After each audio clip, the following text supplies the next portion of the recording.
नमस्कार दोस्तों, मैं चंद्र प्रकाश यादव और आज मैं सूरत में हूँ। इस वक्त मैं हमारे दोस्त विशाल किशनवाला जी के ऑफिस में बैठा हुआ हूँ और ये हमारे राइट साइड में है। आप विशाल किशनवाला जी हैं और हमारे इधर बैठे हुए हैं बहुत ही ज़बरदस्त ये भी हैं सर जी, साजिद जी हैं, साजिद सुपारी वाला जी हैं जी।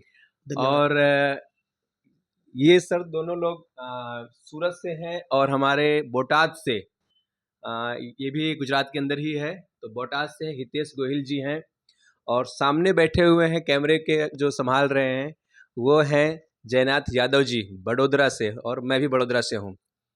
दोस्तों, बड़ी खुशी की बात है कि आज हमें प्रयासों के काफ़ी प्रयास किया और उस प्रयास का सफलता ये रहा है कि हम लोगों को केंद्रीय मंत्री से डायरेक्ट मुलाकात करने का मौका मिला और आमने सामने हम लोग बैठे और बातचीत किए सहारा की समस्या को लेकर के। और इसका कहीं न कहीं हमको खुशी भी है, लेकिन वो खुशी के बाद हमें बड़ा आश्चर्यचकित भी हुआ जब हम अपने मुद्दे को माननीय केंद्रीय मंत्री जी के सामने जब रखे और उनका जो जवाब आया, उस जवाब से हम लोग बहुत ही आश्चर्यचकित हो गए। दोस्तों, कोई भी मंत्री होते हैं, जो जनप्रतिनिधि हैं, ये लोग जनता के समस्या से निकालने के लिए, उस समस्या को उठाने के लिए, उनको राहत पहुंचाने के लिए कार्य करें, उसके लिए हम इनको चुनते हैं।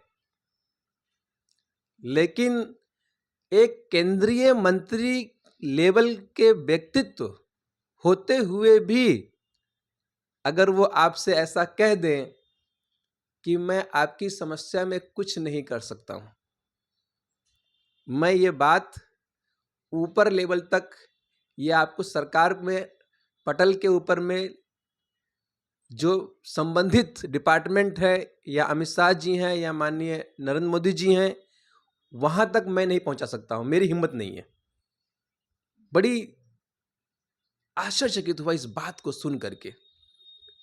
मैं इससे ऐसा लगता है कि क्या फिर हमें ऐसे व्यक्तित्व को चुनना चाहिए जो अपनी समस्याओं को आगे तक ना पहुंचा सके।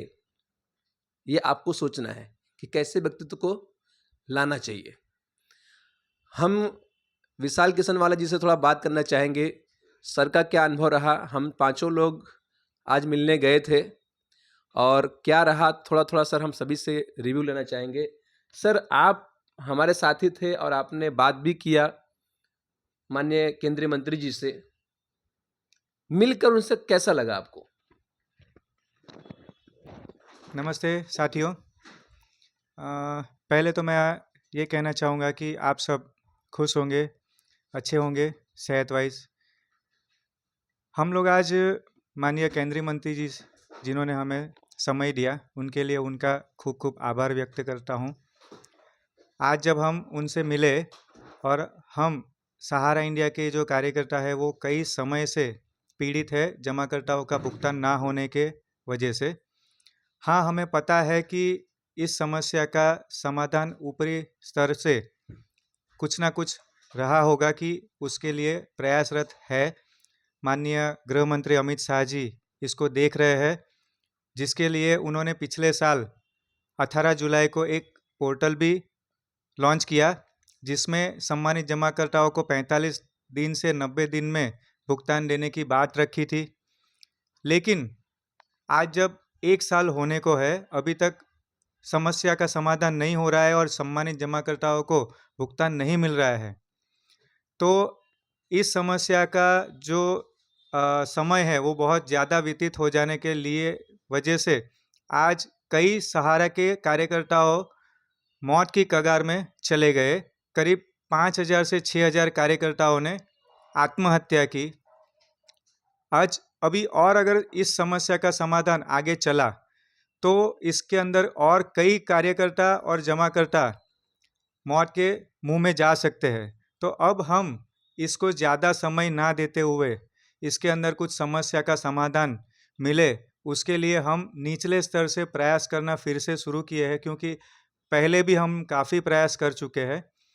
आज नए तरीके से, क्योंकि 1 साल हो चुका है पोर्टल को, लेकिन अभी तक पोर्टल से माध्यम से माननीय अमित शाह जी के संसद में दिए हुए बयान के हिसाब से 300 से 400 करोड़ के बीच का एक फिगर उन्होंने बताया कि भुगतान हुआ है, लेकिन वो बहुत ही कम है।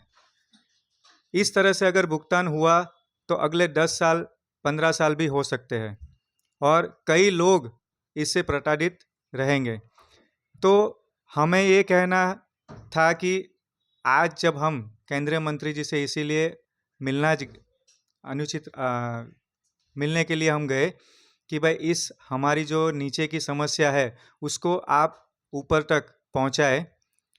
उन्होंने समय दिया, हमारी बात सुनी उन्होंने, लेकिन जब उन्होंने ये कहा कि इस समस्या का समाधान आपको सीधा माननीय सहकारिता मंत्रालय अमित शाह जी को मिलके ही करना पड़ेगा, तब थोड़ा हमें कुतूहल लगा कि क्या हम आपको इस समस्या के लिए बात नहीं कर सकते हैं, क्या आप इस समस्या को ऊपर तक नहीं पहुंचा सकते।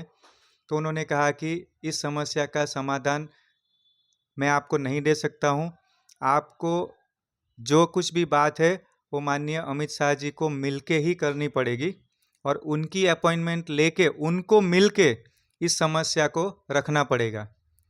तो अब हमारी पहुंच जहां तक थी तब तक तहां तक हम जाने का प्रयास किए। अब मुझे ऐसा लगता है कि मैं 13 करोड़ जमाकर्ताओं में से एक हूं। अब देश के अगर 13 करोड़ जमाकर्ता अमित शाह जी को मिलने के लिए प्रयास करें